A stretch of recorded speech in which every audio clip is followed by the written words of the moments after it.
I used to have a sentence I repeated like a vow. I will never become that person. I said it casually. Confidently. As if saying it out loud made it impossible. I didn't define who that person was. I didn't need to. I knew. The tired one who settles. The quiet one who stops asking questions. The one who trades honesty for comfort and calls it maturity. I promised myself I wouldn't do that. And then, without noticing when it happened, I did. It didn't start with betrayal. It started with practicality. With decisions that made sense. With compromises that felt temporary. With the belief that adapting meant growing. I told myself I was evolving. What I was actually doing was shrinking in directions no one could see. I remember the first time I recognized myself less than I expected. I was answering a question I used to care deeply about, and my answer came out rehearsed. Polite. Safe. It wasn't wrong. It just wasn't mine. That moment passed quickly. I didn't panic. I didn't correct myself. I told myself this was normal. People change. Priorities shift. Ideals soften. That's what adults do, right?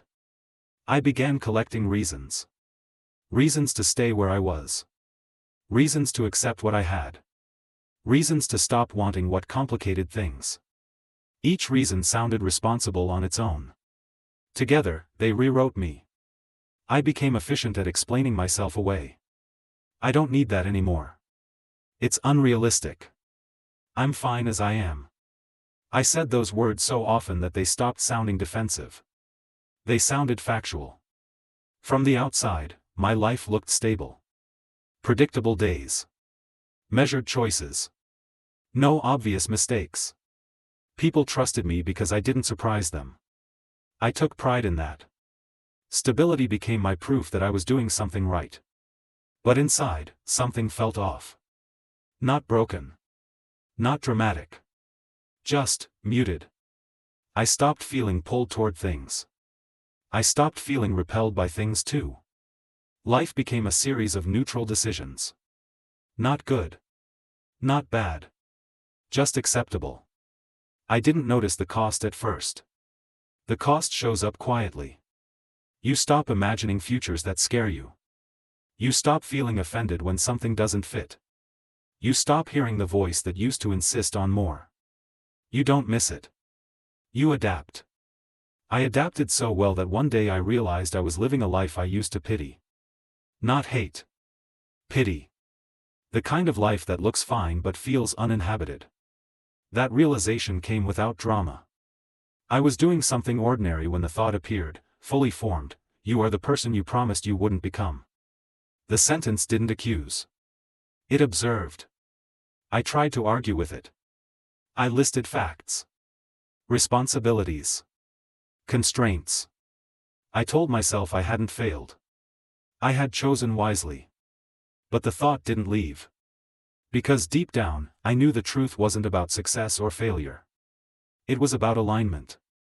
I had built a life that functioned without my full presence.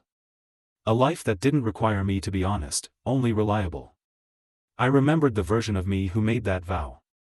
The one who believed discomfort was a signal, not a threat.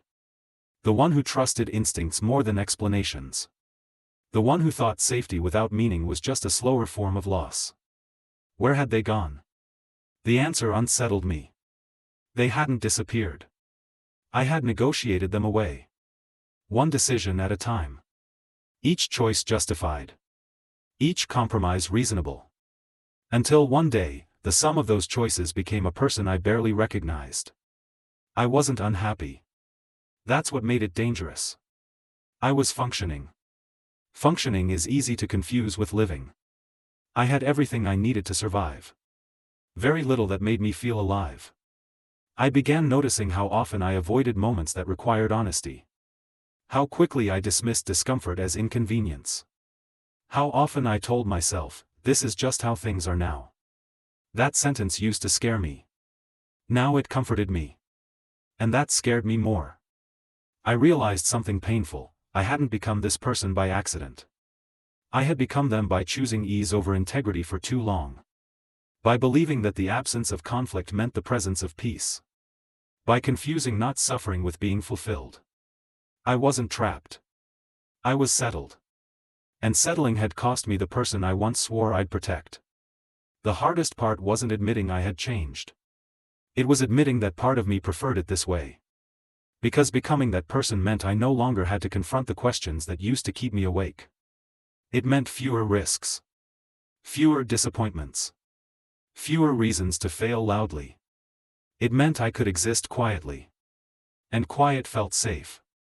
Until it didn't. Until the silence inside me grew louder than anything I was avoiding.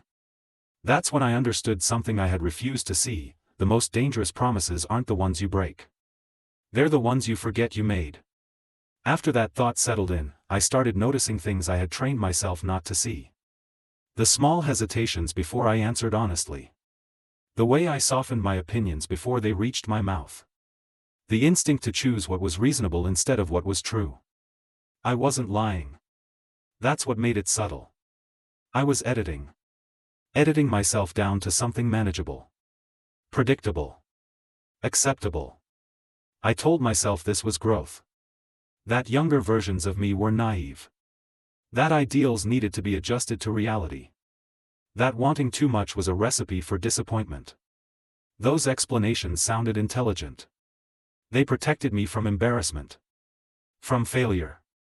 From standing out. They also protected me from myself. I realized how carefully I had constructed a life that required very little courage. Nothing demanded that I speak when my voice shook. Nothing asked me to risk being wrong in public. Nothing forced me to choose between comfort and integrity. I had built a life that ran on autopilot.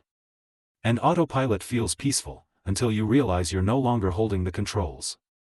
There was a moment that exposed the truth in a way I couldn't ignore. Someone asked me about something I used to feel passionately about. Not aggressively. Not nostalgically. Just casually. And I answered without thinking. My answer surprised me. It was indifferent. Not dismissive, neutral. As if that part of my life belonged to someone else. I saw the reaction in their eyes. Confusion. A pause. They remembered a version of me I no longer represented. I felt a sharp, unexpected grief. Not because they were wrong. Because they were right, about who I used to be. That grief followed me home. I started replaying old memories, not with nostalgia, but with clarity. Moments when I had felt alive because I didn't know how things would turn out. Times when I chose despite fear, not after it disappeared. Those moments were messy. Uncertain. Sometimes painful. But they were mine. In contrast, the life I was living now felt clean and contained. Too clean. I realized how much of my identity was built on avoiding disruption. Avoiding being too much. Avoiding disappointing people. Avoiding outcomes I couldn't control. I had convinced myself that restraint was wisdom. But wisdom is supposed to expand you, not shrink you. The darker truth surfaced slowly. I hadn't become this person because life forced me to. I became this person because it was easier. Easier to maintain relationships when you don't challenge them. Easier to feel competent when you don't stretch yourself. Easier to avoid regret when you never fully commit. I had chosen ease over alignment so many times that ease became my personality. And alignment became optional. That realization felt like betrayal. Not by others. By myself. I remembered the promise again, I will never become that person, and understood why it haunted me. Because I hadn't broken it loudly. I had dissolved it quietly. One compromise at a time. Each one small enough to justify. Each one reasonable enough to defend. Until the promise no longer existed. Not because I rejected it. Because I forgot it mattered. I felt anger then. Not explosive anger. A steady, grounded anger that didn't look for blame. Anger at how easily I had convinced myself that safety was the same as fulfillment. Anger at how often I had dismissed my own discomfort as immaturity.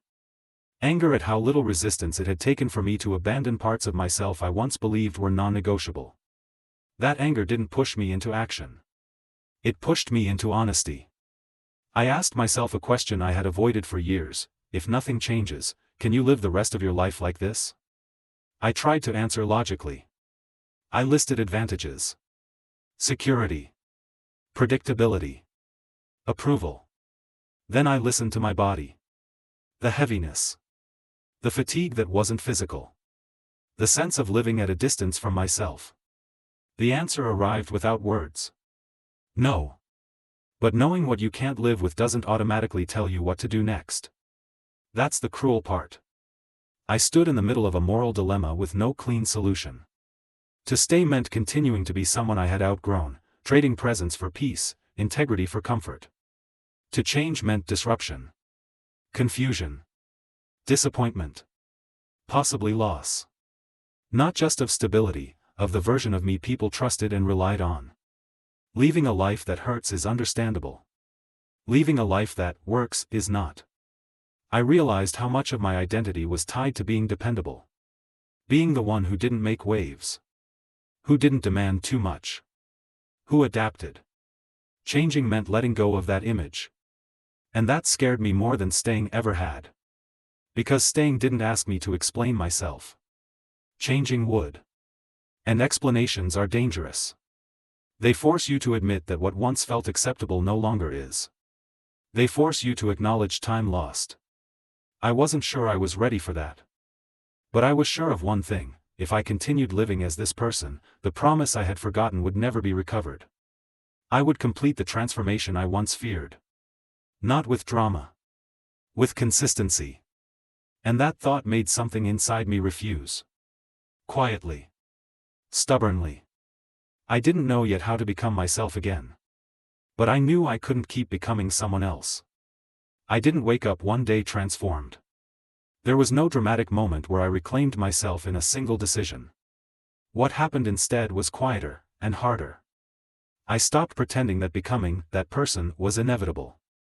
I stopped telling myself that change only belongs to the young, the reckless, the desperate. I stopped using time as an excuse and maturity as a shield. And in doing that, I lost something I hadn't expected to miss. Certainty. Certainty about who I was supposed to be. Certainty about how my life was supposed to look. Certainty about the version of me people had learned to rely on. That loss felt like standing without a map. Because when you abandon the person you've become, you don't immediately recover the person you were. There is a gap. An uncomfortable, empty space where identity used to feel solid. I spent time there. More time than I wanted. In that space, I felt foolish. Late. Out of step. I questioned everything. Was this restlessness real, or just nostalgia? Was this dissatisfaction wisdom, or entitlement? Had I truly betrayed myself, or was I romanticizing a past version of me that never actually existed? Those questions didn't have clean answers. But they had weight. And weight changes how you move. I began making decisions that felt unfamiliar. Not big, cinematic changes. Small ones. I spoke when it would have been easier to stay quiet. I admitted uncertainty instead of hiding behind competence. I said, "This doesn't work for me," without immediately offering alternatives. Each time, my body reacted as if I were breaking a rule. Heart racing. Voice tight. A reflexive urge to apologize for existing. But something else happened too. I felt present. Not confident. Not brave. Present. The version of me I had become, the one I promised I'd never be, started resisting. It whispered the same things it always had. This is unnecessary. You're complicating things. You were fine before. That voice was persuasive. Because it wasn't wrong. I was fine before. That was the problem. I had mistaken fine for right. The more I resisted becoming that person again, the more clearly I saw the trade I had been making. Ease in exchange for honesty. Approval in exchange for alignment. Stability in exchange for presence.